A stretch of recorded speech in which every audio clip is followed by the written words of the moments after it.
कभी आप अकेले बैठे हों और बिना कुछ बोले सिर्फ ये सोच रहे हों कि लोग क्या कहेंगे।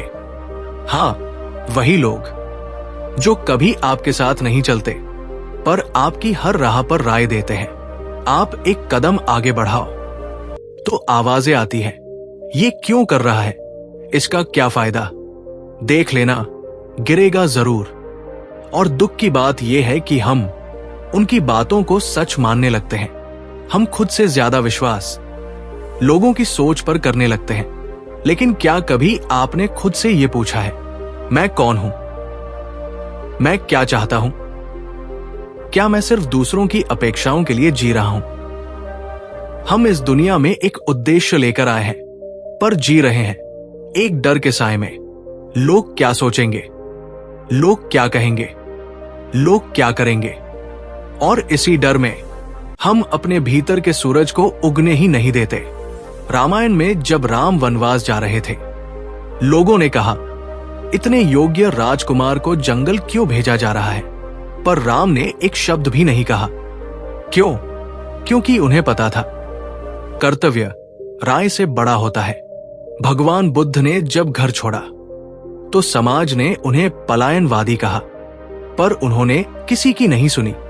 उन्होंने केवल ध्यान दिया खुद पर, और जब किसी ने खुद पर ध्यान दिया तब जाकर वो बना महात्मा, भगवान या मार्गदर्शक। शायद आपकी जिंदगी में भी कोई ऐसा मोड़ आया हो जहां आपने कुछ अलग करने की ठानी हो, लेकिन फिर किसी दोस्त की हंसी, किसी रिश्तेदार की टिप्पणी या समाज की उंगली उठती देख आप रुक गए हो।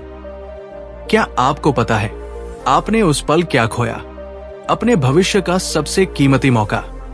जब हम लोगों पर ध्यान देते हैं तो हम केवल उनके अनुसार खुद को ढालते हैं, लेकिन जब हम खुद पर ध्यान देते हैं तो हम एक नई पहचान गढ़ते हैं। इस संसार में हजारों लोग होंगे जो आपको गिराने की कोशिश करेंगे, पर सिर्फ एक व्यक्ति आपको उठा सकता है, आप खुद। एक लड़का था, गांव में लोग कहते थे कि वो कुछ नहीं कर सकता।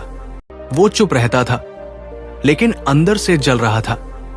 उसने दिन रात मेहनत की, लोग हंसते रहे, ताने मारते रहे, पर एक दिन उसी लड़के का नाम अखबार की हेडलाइन बना।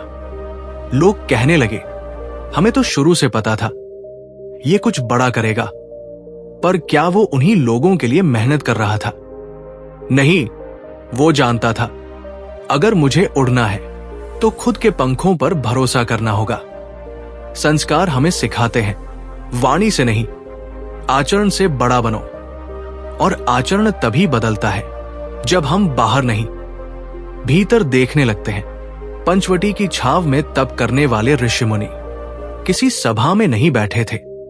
वे अकेले थे, मौन थे, लेकिन वही मौन हजारों वर्षों की दिशा बना गया। आज भी अगर आप अकेले बैठ जाए और खुद से एक बार पूछें, मैं क्या कर रहा हूं अपने लिए, तो जवाब मिलेगा, बहुत कुछ बाकी है। ये जिंदगी 2 पल की है, पर हम इसे दूसरों की राय के भरोसे छोड़ देते हैं। एक किसान को अगर हर बीज बोने से पहले लोगों की राय लेनी पड़े तो क्या वो कभी फसल काट पाएगा? आप भी उसी किसान की तरह हैं। आपके अंदर विचारों के बीज हैं, आपके अंदर मेहनत की मिट्टी है। बस जरूरत है खुद पर ध्यान देने की। जब आप सुबह उठें तो सबसे पहले खुद से मिलिए। आंखें खोलते ही फोन मत देखिए, खुद को देखिए। एकांत में बैठिए, गहरी सांस लीजिए और पूछिए, आज मैं अपने लिए क्या करूंगा? ये सवाल धीरे धीरे आपके भीतर की शक्ति को जगा देगा। और हां, जब आप खुद पर ध्यान देने लगते हैं तो शुरुआत में दुनिया आपको गलत समझेगी। लोग कहेंगे, बदल गया है, पहले जैसा नहीं रहा। पर याद रखिए, बदलाव से डरने वाला व्यक्ति कभी इतिहास नहीं बनाता। सही मायनों में जब आप खुद को समझ लेते हैं तभी आप दुनिया को कुछ देने लायक बनते हैं। अंत में एक आखिरी बात, इस संसार में एक ही व्यक्ति है जो आपके हर दुख सुख का कारण है, वो है आप खुद। आप चाहे तो हार मान सकते हैं, आप चाहें तो उठकर फिर से लड़ सकते हैं। आप चाहें तो लोगों के मुताबिक जी सकते हैं या फिर खुद की जिंदगी बना सकते हैं। तो आज इसी पल से एक वादा कीजिए, लोगों पर नहीं, खुद पर ध्यान दीजिए।